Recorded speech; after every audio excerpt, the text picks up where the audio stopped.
अर्थ महाभारत ग्रंथ का उपक्रम। अंतर्यामी नारायण स्वरूप भगवान श्री कृष्ण, उनके सखा नर रत्न अर्जुन, उनकी लीला प्रकट करने वाली भगवती सरस्वती और उसके वक्ता भगवान व्यास को नमस्कार करके आसुरी संपत्तियों का नाश करके अंतःकरण पर विजय प्राप्त कराने वाले महाभारत ग्रंथ का पाठ करना चाहिए। लोमहर्षण के पुत्र उग्रसर्वा सूत वंश के श्रेष्ठ पुराणी थे। एक बार जब नैमिषारण्य क्षेत्र में कुलपति शौनक 12 वर्ष का सत्संग सत्र कर रहे थे, तब उग्रसर्वा बड़ी विनय के साथ सुख से बैठे हुए व्रतनिष्ठ ब्रह्मर्षियों के पास आए। जब नैमिषारण्यवासी तपस्वी ऋषियों ने देखा कि उग्रसर्वा हमारे आश्रम में आ गए हैं, तब उनसे चित्र विचित्र कथा सुनने के लिए उन लोगों ने उन्हें घेर लिया। उग्रसर्वा ने हाथ जोड़कर सबको प्रणाम किया और सत्कार पाकर उनकी तपस्या के संबंध में कुशल प्रश्न किए। सब ऋषि मुनि अपने अपने आसन पर विराजमान हो गए और उनके आज्ञा अनुसार वे भी अपने आसन पर बैठ गए। जब वे सुखपूर्वक बैठकर विश्राम कर चुके, तब किसी ऋषि ने कथा का प्रसंग प्रस्तुत करने के लिए उनसे यह प्रश्न किया, सूत नंदन, आप कहाँ से आ रहे हैं? आपने अब तक का समय कहाँ व्यतीत किया है? उग्रसर्वा ने कहा, मैं परीक्षित नंदन राजर्षि जन्मेजय के सर्प सत्र में गया हुआ था। वहाँ श्री वैशंपायन जी के मुख से मैंने भगवान श्री कृष्ण देवपायन के द्वारा निर्मित महाभारत ग्रंथ की अनेकों पवित्र और विचित्र कथाएं सुनी। इसके बाद बहुत से तीर्थों और आश्रमों में घूमकर समंत पंचक क्षेत्र में आया, जहां मैं आप लोगों का दर्शन करने के लिए यहाँ आया हूँ। आप सभी चिरायु और ब्रह्मनिष्ठ हैं। आपका ब्रह्म तेज सूर्य और अग्नि के समान है। आप लोग स्नान, जप, हवन आदि से निवृत्त होकर पवित्रता और एकाग्रता के साथ अपने अपने आसन पर बैठे हुए हैं। अब कृपा करके बतलाइए कि मैं आप लोगों को कौन सी कथा सुनाऊं। ऋषियों ने कहा, सूत नंदन, परमर्षि श्री कृष्ण देवपायन ने जिस ग्रंथ का निर्माण किया है और ब्रह्मर्षियों तथा देवताओं ने जिसका सत्कार किया है, जिसमें विचित्र पदों से परिपूर्ण एवं जो सूक्ष्म अर्थ और न्याय से भरा हुआ है, जो पद पद पर वेदार्थ से विभूषित और आख्यानों में श्रेष्ठ है, जिसमें भरत वंश का संपूर्ण इतिहास है, जो सर्वथा शास्त्र सम्मत है और जिसे श्री कृष्ण देवपायन की आज्ञा से वैशंपायन जी ने राजा जन्मेजय को सुनाया है। भगवान व्यास की वही पुण्यमयी पापनाशिनी और वेदमयी संहिता हम लोग सुनना चाहते हैं। उग्रसर्वा जी ने कहा, भगवान श्री कृष्ण ही सबके आदि हैं। वे अंतर्यामी, सर्वेश्वर, समस्त यज्ञों के भोक्ता, सबके द्वारा प्रशंसित परम सत्य ओमकार स्वरूप ब्रह्म है। वे ही सनातन व्यक्त एवं अव्यक्त स्वरूप है। वे असत भी हैं और सत्य भी हैं। वे सत असत दोनों हैं और दोनों से परे हैं। वे ही विराट विश्व भी हैं। उन्होंने ही स्थूल और सूक्ष्म दोनों की सृष्टि की है। वे ही सबके जीवन दाता, सर्वश्रेष्ठ और अविनाशी हैं। वे ही मंगलकारी, मंगल स्वरूप, सर्वव्यापक, सबके वांछनीय, निष्पाप और परम पवित्र हैं। उन्हीं चराचर गुरु नयन मनोहारी हर्षिकेश को नमस्कार करके सब लोग पूजित अद्भुत कर्मा भगवान व्यास की पवित्र रचना महाभारत का वर्णन करता हूँ। पृथ्वी में अनेकों प्रतिभाशाली विद्वानों ने इस इतिहास का पहले वर्णन किया है, अब करते हैं और आगे भी करेंगे। यह परम ज्ञान स्वरूप ग्रंथ तीनों लोकों में प्रतिष्ठित है।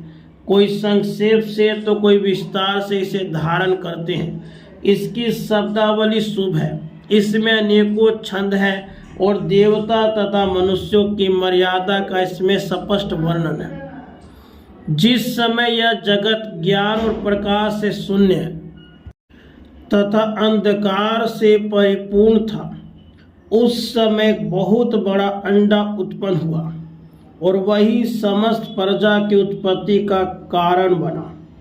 वह बड़ा ही दिव्य और ज्योतिमय था।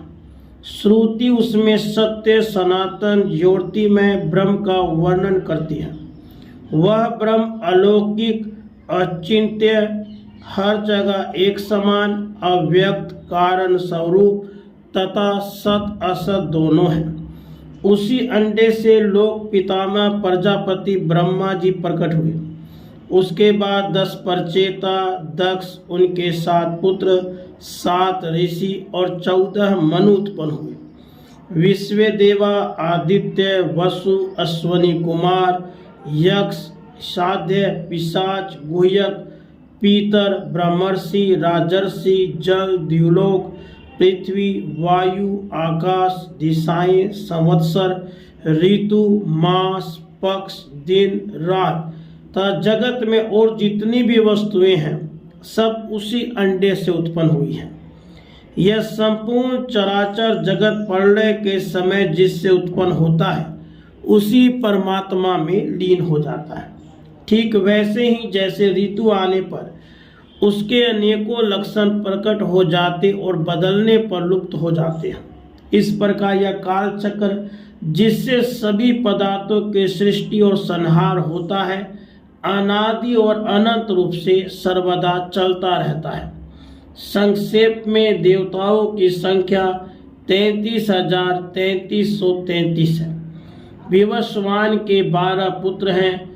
दिवह पुत्र बृहद भानु, चक्षु, आत्मा, विभा, वसु, सविता, ऋचिक, अर्क, भानु, आशा, वह, रवि और मनु। मनु के 2 पुत्र हैं, देवभ्राट, सुभ्राट। सुभ्राट के 3 पुत्र हैं, 10 ज्योति, सत ज्योति और सहस्र ज्योति। ये तीनों ही प्रजावान और विद्वान थे। 10 ज्योति के 10,000, सत ज्योति के 1 लाख और सहस्र ज्योति के 10 लाख पुत्र उत्पन्न हुए। इन्हीं से कुरु, यदु, भरत, ययाति और इक्ष्वाकु आदि राजर्षियों के वंश चढ़े। बहुत से वंशों और प्राणियों की सृष्टि की यही परंपरा है। भगवान व्यास समस्त लोक भूत भविष्यत वर्तमान के रहस्य, कर्म, उपासना, ज्ञान रूप वेद, अभ्यास युक्त योग, धर्म, अर्थ और काम, सारे शास्त्र तथा लोक व्यवहार को पूर्ण रूप से जानते हैं। उन्होंने इस ग्रंथ में व्याख्या के साथ संपूर्ण इतिहास और सारी श्रुतियों का तात्पर्य कह दिया है। भगवान व्यास ने इस महान ज्ञान का कहीं विस्तार से और कहीं संक्षेप से वर्णन किया है, क्योंकि विद्वान लोग ज्ञान को भिन्न भिन्न प्रकार से प्रकाशित करते हैं। उन्होंने तपस्या और ब्रह्मचर्य की शक्ति से वेदों का विभाजन करके इस ग्रंथ का निर्माण किया और सोचा कि इसे शिष्यों को किस प्रकार पढ़ाऊं। भगवान व्यास का यह विचार जानकर स्वयं ब्रह्मा जी उनकी प्रसन्नता और लोक हित के लिए उनके पास आए। भगवान वेद व्यास उन्हें देखकर बहुत ही विस्मित हुए और मुनियों के साथ उठकर उन्हें हाथ जोड़कर प्रणाम किया और आसन पर बैठाया। स्वागत सत्कार के बाद ब्रह्मा जी की आज्ञा से वे भी उनके पास ही बैठ गए। तब व्यास जी ने बड़ी प्रसन्नता से मुस्कुराते हुए कहा, भगवान, मैंने एक श्रेष्ठ काव्य की रचना की है।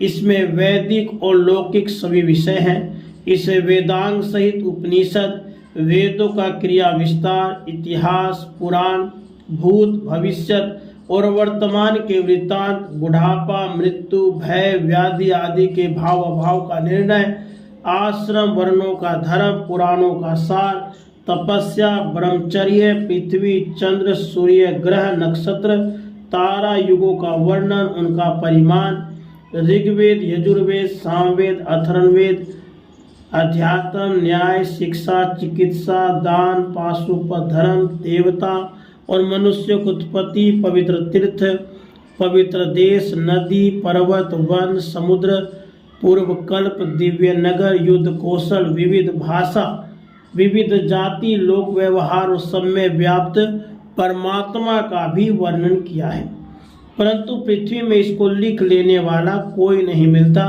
यही चिंता का विषय है। ब्रह्मा जी ने कहा, महर्षि आप तत्व ज्ञान संपन्न है, इसलिए मैं तपस्वी और श्रेष्ठ मुनियों से भी आपको श्रेष्ठ समझता हूँ। आप जन्म से ही अपने वाणी के द्वारा सत्य और वेदांत का कथन करते हैं, इसलिए आपका अपने ग्रंथ को काव्य कहना सत्य होगा। उसकी प्रसिद्धि काव्य के नाम से ही होगी। आपके काव्य से श्रेष्ठ काव्य का निर्माण जगत में कोई नहीं कर सकेगा। आप अपना ग्रंथ लिखने के लिए गणेश जी का स्मरण कीजिए। यह कहकर ब्रह्मा जी तो अपने लोक को चले गए और व्यास जी ने गणेश जी का स्मरण किया। स्मरण करते ही भक्त वांछा कल्पतरु गणेश जी उपस्थित हुए। व्यास जी ने पूजा करके उन्हें बैठाया और प्रार्थना की, हे भगवान, मैंने मन ही मन महाभारत की रचना की है, मैं बोलता हूँ, आप उसे लिखते जाइए। गणेश जी ने कहा, यदि मेरी कलम एक क्षण के लिए भी न रुके तो मैं लिखने का काम कर सकता हूँ। व्यास जी ने कहा, ठीक है, किंतु आप बिना समझे मत लिखिएगा। गणेश जी ने तथास्तु कहकर लिखना स्वीकार कर लिया। भगवान व्यास ने कौतूहलवश कुछ ऐसे श्लोक बना दिए जो इस ग्रंथ की गांठ है। इनके संबंध में उन्होंने प्रतिज्ञा पूर्वक कहा है, 8800 श्लोकों का अर्थ मैं जानता हूँ, सुखदेव जानते हैं, संजय जानते हैं या नहीं, उसका कुछ निश्चय नहीं है। वे श्लोक अब भी इसी ग्रंथ में हैं। बिना विचार के उनका अर्थ नहीं खुल सकता।